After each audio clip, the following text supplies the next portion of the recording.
Entonces, aquí ya se plantean las primeras dudas que nos habéis hecho llegar muchos de vosotros con anterioridad a la presentación. Entonces, la situación de fuerza mayor parcial viene dada por el momento en que la empresa decida incorporar a los trabajadores o por el hecho de que se permita abrir su actividad en función de las fases de desescalada. Bueno, aquí no cabe decisión de la empresa. Aquí no cabe decisión de la empresa. Ya hemos adelantado esas primeras ideas y, por lo tanto, efectivamente, en el momento en que la actividad se vea fuera de los supuestos del artículo 22 del Real Decreto Ley 8/2020, estamos ante una posibilidad de reiniciar esa actividad.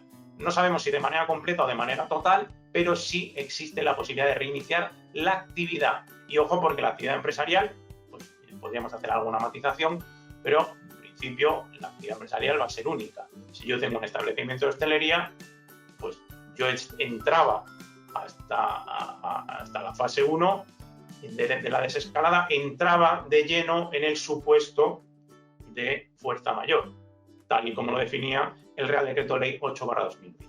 En el momento en el que se me permite la reapertura de mi establecimiento, dejo de estar en ese caso y, por lo tanto, mi actividad se puede reiniciar. En el momento que se pueda reiniciar, necesariamente entro en la situación de fuerza mayor parcial. ¿De acuerdo? Entonces, nos poníais incluso un ejemplo, un bar con un trabajador que tiene un expediente de regulación temporal de empleo por fuerza mayor y tras la apertura solo presta servicio el titular, que es el autónomo. En este caso, ¿es fuerza mayor total o es fuerza mayor parcial? Bueno, en este supuesto vuelvo a lo mismo. ¿Qué es lo que ha de recuperarse? ¿La prestación individual del trabajador o la actividad?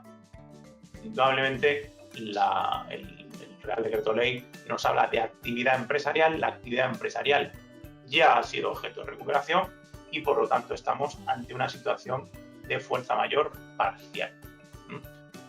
Fijaos, dudas que se plantean. Cuando este Real Decreto establece que deberán proceder a reincorporar a las personas, ¿necesariamente tengo que reincorporar a los empleados? Pues, efectivamente, necesariamente, ojo, en la medida necesaria para el desarrollo de tu actividad, ¿vale? Y esta es la clave. ¿Pero que tienes que reincorporarlo? Claro que sí, tienes que reincorporarlo. ¿Hasta qué punto? Pues eso ya parece que lo va a decidir cada empresario. Porque, como veis, el legislador no ha impuesto esa obligación, que, insisto, parece que incluso en algún texto inicial figuraba esa posibilidad. Si hubiesen dicho, oye, pues usted puede hacer el 30% de actividad y, por lo tanto, tendrá que reincorporar obligatoriamente al 30% de la plantilla. Imaginad que en ese caso el empresario dice, ya, pero es que yo en esta situación tengo un 10% de demanda, no tengo un 30%. Pues en ese caso tendría que acudir a un expediente por causa productiva, pero no de fuerza mayor, porque la fuerza mayor habría desaparecido. ¿Y qué consecuencias tendría la falta de reincorporación de los trabajadores? Añado, en la medida necesaria para el desarrollo de la actividad. Ojo, ya sabemos, lo he dejado claro, pero lo reitero, estos son términos jurídicos indeterminados donde los haya. Entonces, pero si la realidad es que yo tengo un nivel de actividad, imaginemos que se acredita efectivamente que tengo un nivel de actividad del 50% y yo he decidido reincorporar, en lugar de reincorporar el 50% de mi plantilla, he reincorporado al 20%. Entonces, el otro 30% me podría hacer alguna reclamación. Me podría decir, imaginaos que un trabajador llega y dice, oiga, este empresario no me ha dado ocupación efectiva. Amparándose en este Real Decreto Ley, a pesar de que era necesario, es decir, de que esa reincorporación era necesaria para el desarrollo de la actividad, la realidad es que el empresario no lo ha llevado a cabo. ¿Y cuáles son, entonces, qué consecuencias existen? Pues recordemos que el artículo 30 del Estatuto de los Trabajadores nos dice que cuando el empresario se retrasase en dar trabajo al trabajador por causa a él imputable, podría ser un supuesto perfectamente que tiene un encaje perfecto en este ejemplo, tendrá la obligación de abonar el salario a esos trabajadores no pudiendo hacérselo recuperar en otro momento distinto. Por lo tanto, perfectamente se podría plantear una reclamación por parte de algún trabajador alegando justamente esto. Oiga, el negocio está al 100% de actividad, no hay ninguna prohibición y la realidad es que el empresario no ha pretendido o no ha reincorporado a los trabajadores necesarios para el desarrollo de la actividad. Entendemos que de acuerdo a este nivel de actividad que efectivamente mantiene. Demostrar esto, pues ya sabemos que no será fácil, ¿vale? Pero la consecuencia pues sería esa, una reclamación de cantidad por parte de sus trabajadores. Pensad que esto se puede dar. Tener en cuenta que ahora si los trabajadores están cobrando la prestación por desempleo, hay trabajadores que esa prestación por desempleo les genera una pérdida de ingresos lógica. Sabemos que las prestaciones por desempleo tienen unos máximos. Pongamos un ejemplo, un trabajador que está percibiendo una prestación máxima de 1.000 euros y él venía cobrando 2.000 euros, pues tiene una pérdida de poder adquisitivo notable. Por lo tanto, claro que se podría dar esto. Aparte de esto, si efectivamente se acredita que eso es una falta de ocupación efectiva por parte del empresario, sería una infracción grave, tipificada en el artículo 7.10 de la Ley sobre Infracciones y Sanciones en Orden Social.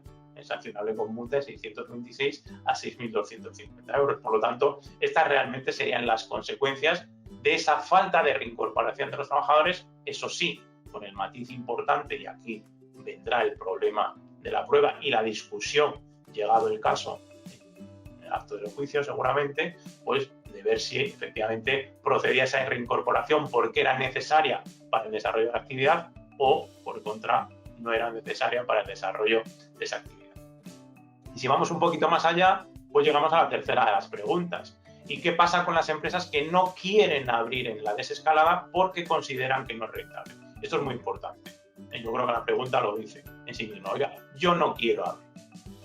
Pues si usted no quiere abrir porque entiende que no es rentable, pues entonces aquí nos tendremos que ir a un expediente de regulación de empleo por causa económica, técnica, organizativa o de producción. Porque si usted lo que está diciendo es que no es rentable, y puede estar en lo cierto, claro que sí, pero eso ya se escapa de estos conceptos de fuerza mayor, tanto total como parcial. Consecuentemente, necesariamente tendrá que acudir a un expediente de regulación de empleo por causa económica, técnica, organizativa, en este caso seguramente productiva. Y si no lo hace, porque claro, aquí el siguiente supuesto sería, bueno, no nos olvidemos que aquí muchas empresas ya tienen esa autorización, bien por silencio positivo o bien por resolución expresa, de un expediente de regulación de empleo por fuerza mayor hasta la finalización del estado de alarma. Recordemos que el 8/2020 vinculaba la duración de la fuerza mayor a la duración del periodo de alarma. Esto ya vemos que desaparece, se desvincula, entramos en fase de desescalada y por lo tanto entramos en un nuevo escenario, por decirlo de alguna manera.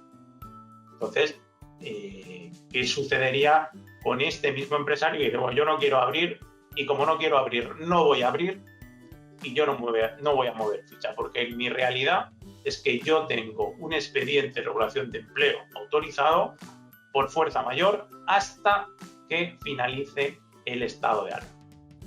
Bueno, pues en ese caso, efectivamente, nos podremos encontrar con que nos digan, bien la administración, bien alguna reclamación por parte de algún trabajador o algún sindicato o algún representante de los trabajadores, nos diga, oiga, usted no está abriendo porque no quiere. Y como no está abriendo porque no quiere, la realidad es que, vuelvo a lo de antes, no está reincorporando trabajadores en la medida necesaria para el desarrollo de la actividad. Entonces, como no está reincorporando trabajadores en la medida necesaria, reitero las consecuencias que hemos visto anteriormente. ¿De acuerdo? Bien, dudas sobre el tema de las exoneraciones. Estas exoneraciones se aplican a empresas que hayan desafectado con anterioridad a la entrada en vigor del Real Decreto Ley 8/2020. Bueno, pues en el ejemplo que pone la tesorería en este boletín de noticias red, la respuesta es que no.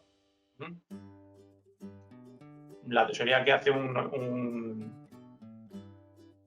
interpretación estrictamente jurídica. Entonces, lo que nos dice es, claro, usted estaría en fuerza mayor y hasta ese momento estará en fuerza mayor y solo podremos aplicar estas exoneraciones a partir del 13 de mayo. Por lo tanto, si digamos, esa desafectación del ERTE ha sido anterior al 13 de mayo, no se pueden aplicar las exoneraciones previstas en este nuevo Real Decreto Ley, puesto que no estaba en vigor y consecuentemente solo se puede aplicar a partir de su entrada en vigor. En esta misma línea, ¿qué ocurre, por tanto, con el tramo del 1 de mayo al 12 de mayo?